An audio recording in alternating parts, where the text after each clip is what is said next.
সুপ্রিয় দর্শক, আমার একজন দাদা, উনি আসলে গাড়িতে ওঠেন না। তো আমি আজ ওনাকে জোর করে গাড়িতে ওঠাচ্ছি এবং যাব হচ্ছে বাজার দিকে। যেতে যেতে আপনাদের কিছু গল্প দাদার মুখ থেকেই শোনাবো এবং দাদা কী কারণে গাড়িতে ওঠে না সেগুলোও শোনাবো আপনাদেরকে। তো ভিডিওটির সাথেই থাকুন। দাদার সাথে ছোট্ট ছোট্ট করে গল্প করে এগিয়ে যাচ্ছি বাজারের সেই প্রান্তে। যাওয়ার আগেই কিছু কথা দাদার কাছে শুনবো, দাদার ঐতিহ্যবাহী জীবনগুলা কিভাবে কাটিয়েছে এবং আমরা তার নাতি। আসলে মূলত দাদা কী কারণে গাড়িতে ওঠে না সেই কথাটি আজকে শুনবো দাদার মুখ থেকে। ভিডিওটি না টেনে পুরো ভিডিও দেখার ধৈর্য রাখুন, তাহলেই শুনতে পারবেন। আগে গাড়ি ঘোড়া দাবড়াইছো?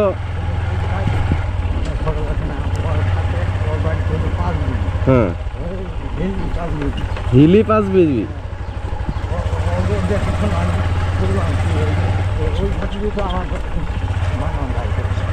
আচ্ছা,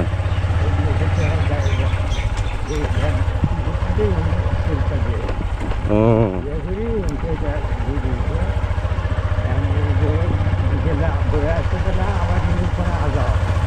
আচ্ছা আচ্ছা।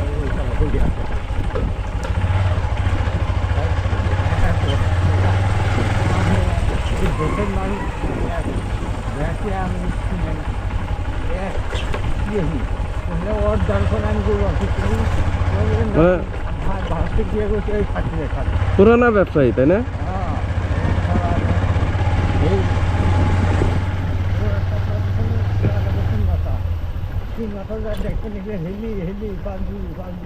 আচ্ছা আচ্ছা, বগুড়া 7 মাথা থেকে হিলি 5 বিবি।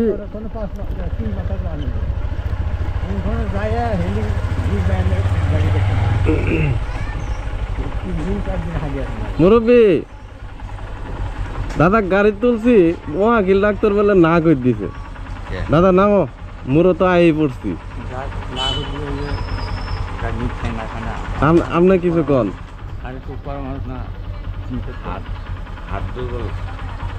তোমার কি হাত দুর্বল? হাত বেশি দুর্বল কি হয় না, তোমার যে ইটা আছে না,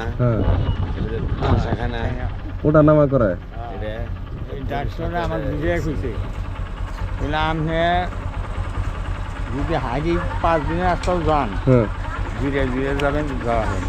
কিন্তু হাটের রুগী একদিন গাড়ি চলবেন, আপনার মেলা ক্ষতি হবে।